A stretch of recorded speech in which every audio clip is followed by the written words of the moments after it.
spent literally 2 hours just talking about things, and everyone, we got some great feedback that, the energy in the room and just the idea of talking around the room and finding out what everyone's doing was really, really valuable, just to make some connections between people. And so talked with Jeff and Audrey, and about, how do we keep this going? Obviously, Jeff and Audrey are going to continue to do a great job with Mountain Connect and are working to grow it, but we said that's a year away. And, these conversations move fast, things change, really rapidly. There's a lot of things going on. And so how do we maintain that momentum? And so what we came up with, Monica, Megan, and I, was, let's do that same thing, where we just, spend part of the day, get together, talk about what's going on, give folks the opportunity to make announcements or throw things out on the wall for what they're doing or having problems with, and just kind of keep these conversations going. And let's do them quarterly, so that it doesn't overburden everyone and gives a chance to go back and take what we learned back and do some things. But really, the idea is just to do these quarterly meetings to continue this statewide conversation, and kind of use the Mountain Connect Conference in June every year as kind of the focal point, kind of our Woodstock, so to speak, where everyone can come together and really, we can really spend more time together, being up there. I'm getting chuckles in the room, mentioning Woodstock, so I don't know. So really use that one to really focus and really do some more structure and really hit it maybe for a full day next year. But these kind of conversations can keep us going. And so what we're going to do is we're going to go around the state and hit different parts of the state. Obviously, we're down here in Walsenburg today. We'll probably do one out of the Eastern Plains somewhere, perhaps in December. And then we're thinking maybe have one in March in Denver, coincide with the legislative session, as we anticipate probably more broadband discussion this year with the legislature. So that'll give everyone a chance to come in and coordinate some things with legislators. And then obviously in June with the Mountain Connect Conference. So that's kind of our thought, is to move these meetings around to different parts of the state, to just focus on different regions, give folks personally, but we'll always have the dial-in, the web meeting for everyone to participate. So that's kind of that was kind of our thought for these meetings. So if you look at the agenda for today, what we've got is, let's spend a little bit of time talking about that, and what would you guys like to see out of these meetings? What are some of the, what are some of the things you guys would like to see? Is this format good? Or, what are some of the topics we could talk about? And then we'll kind of get into this roundtable discussion. So I'm going to run down. So I'm going to be calling on folks from different regions and different LTPTs. So if you're here from a region or LTPT, you better start thinking about what to say. We're going to call on you. And then after that, we'll take a quick break. We've got some cookies and pop in the back there. And then we're going to do a little bit of a kind of formal presentation. Some of the big things that are going on from a statewide perspective. Again, we want to use these meetings to focus on statewide issues and collaborative issues. So we're going to talk a little bit about the FirstNet initiative. A lot of folks have been to some presentations on that. The public safety initiative, that's also run out of our office. So we'll talk about that. Talk a little bit about broadband board, broadband funds, some updates on that. Talk a little bit about the FCC trial program, and then also talk about our distance learning program at OIT. There's we talked a little bit about, but we want to kind of make a push and a plea for help for everyone in the distance learning project. So, with that said, what are some thoughts from everyone here or on the phone about what, if we're going to spend, half a day every quarter, what are some things that you guys would like to get out of these meetings, just besides the fact of coming together and talking to everyone else? What are some key things that we can do that would help facilitate this or be of value to you in spending your days here? So I'm going to throw that out to the group. And I'm going to call, if no one volunteers, I'm going to start calling random people. So I'd like to know what's working. What's happening and how's it getting done? Some best practices, some funding streams, what kind of connections, what kind of relationships, and make it work.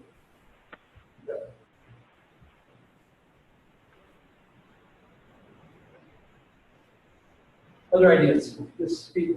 I think there's so many different aspects to this, but as you look around the room and people are talking, there's issues with telehealth and wanting to get that working. We have whole areas very interested in interconnectivity there. And then but also we have the school requirements and then all of the local governments. And so those are separate categories, but among of all of that, and most importantly, I think is the infrastructure and how we tie it together. Okay, so maybe pick a topic or two per meeting and go like, say telehealth, and focus on that from state perspective. Say, okay, what's everyone doing with telehealth or education? How's everyone approaching the education requirements and the testing requirements and bandwidth requirements for education, those types of things?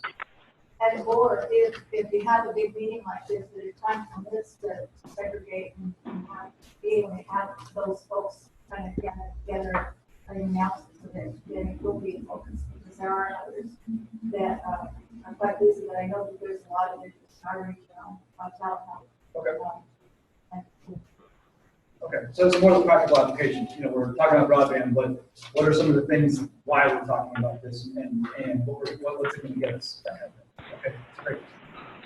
And, you know, one of the other things I meant to mention is, I think as everyone heard, you know, we have some of our private carrier partners on the phone, and I think that was, you know, Nate Wallowitz, I'm calling in a little later to talk about that. They had a kind of a regional meeting up in Eagle a few months ago that I was at. And, you know, I thought one of the great things about that meeting was that, you know, he did the same thing. He had private carriers and, you know, other stakeholders in the room. And, you know, there was some great dialogue with the carriers, you know, and, you know, at one point, one of the carriers, you know, one of the local stakeholders was complaining about, you know, the way something was going. And the carrier looked at him and said, well, that's not the way this should happen. They looked at the middle of a dialogue and said, okay, well, if you're seeing this, here, call me. That's not the way it's supposed to happen. And so even so remember that we're gonna include on this. Are you here for a little bit? We'd like to have from the carriers as well. So other thoughts about how we can structure these meetings, what you guys like to get out of these meetings? No, I think OIT does a great job of letting us know what's happening at Mountain Connect, also with the newsletter, but those are ongoing projects, and I think giving us updates on where you are on mapping or working with state agencies on dark fiber projects, those are the type of things I'd love to hear, because there may be an opportunity for us to jump in and help you move some of those projects along.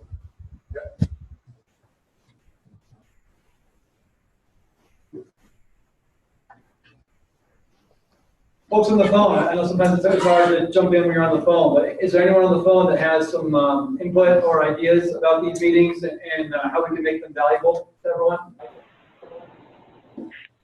This is Connie McLean, Gilpin County, and for some reason it's hard to understand what you guys are saying. It's loud enough, but it's not very clear.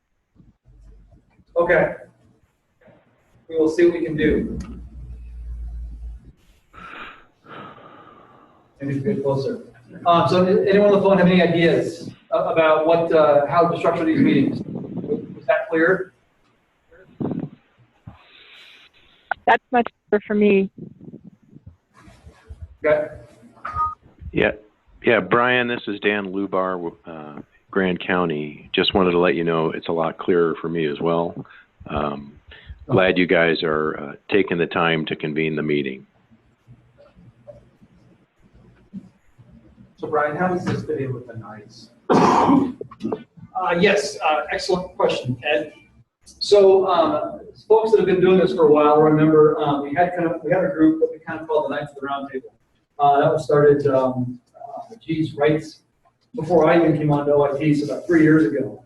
And the idea with that was kind of the idea. Kristen, the previous CIO.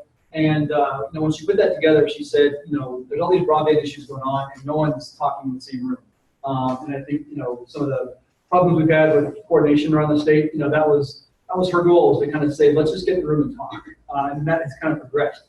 And so, you know, at one point we were meeting once a month to talk about things. We talked about putting a state plan together. And I think what we've seen is as we've progressed in this path, and we focused more on the local and the regional. What we're seeing these meetings as is kind of taking that place of that group. You know, because at one point we were meeting once a month, and you know, some meetings were great, some meetings were, you know, well, we don't really have much to say. And so that's when we kind of thought about dropping the cadence down. You know, and then at some point folks were like, well, you know, who's on the Knights of the Round Table, who's not, why, you know, this and that. And so that was, again, part of this thinking was, let's just throw it out to everyone, really, because the goal of that was to talk about